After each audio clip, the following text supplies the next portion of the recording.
What's up, Zo Nation? I stepped away to acquire a location so I could do my commentary before my band does our show, hence the flight cap and goggles. We're in the midst of the South by Southwest Music Festival in Austin, Texas. Austin, Texas is cool. The liberalism ain't. And you know it's bad when a band from Los Angeles, California has to come to Texas to represent Christian conservatism in South by Southwest. I think with that propaganda.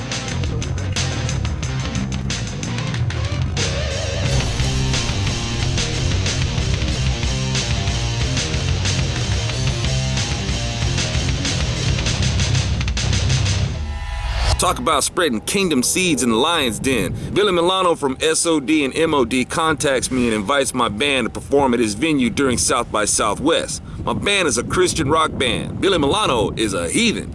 He's my buddy and a well-meaning heathen, but he's still a heathen. But he takes my Zo Nation work into consideration and digs my book and my band. All right, everyone. So I met this guy online on the drums. No, it wasn't in a Brokeback Mountain chat room. But he is the smartest motherfucker you'll ever meet. I want to welcome to the stage 20-pound Sledge from LA.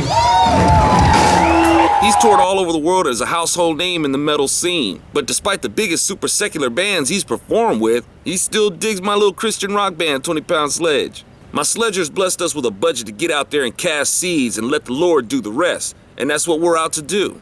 We even had David Vincent from the death metal band Morbid Angel in the house helping run sound. And he didn't burst into flames when we started sledging out our grisly gospel.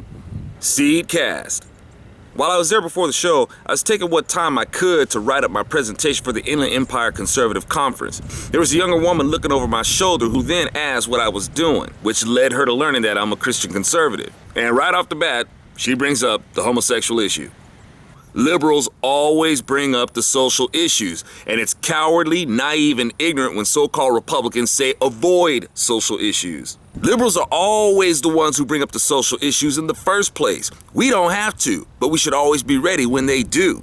So being that I'm in Austin, I guess it fit that the first person I end up in a conversation with was a liberal, and the first thing she wants to talk about is the LGBT issue. Upon learning that I'm a Christian conservative, she asked, so you're against gays and gay rights? Long story short, and she really was a sweetheart, by the way. She wasn't a rabid liberal, at least not with me.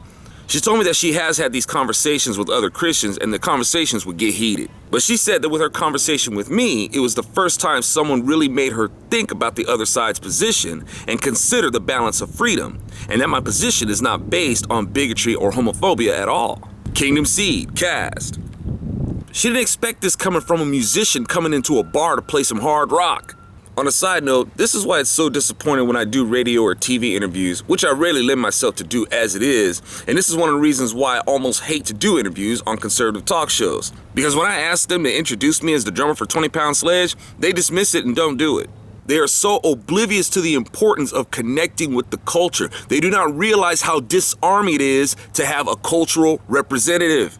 No, they just want me to be some pundit or conservative commentator, which automatically puts the people I'm trying to reach on guard. But the people I'm trying to reach are less guarded and more receptive and want to relate more with artists. Even when Mike Huckabee had his show, he avoided me like the plague. His son would contact me and say, I want to get you on my dad's show. I really didn't know what to make of the guy, but I'm like, sure, man, just let me know. You'd think Mike Huckabee would be happy to host a Christian conservative musician taking the message to the culture and maybe even jam with him, but nope. At least Bill O'Reilly and Glenn Beck had no reservations about plugging my band. I'm Alfonso Rachel with Zo Nation, and we'll follow up with this on the next one. No, it wasn't in a Brokeback Mountain chat room.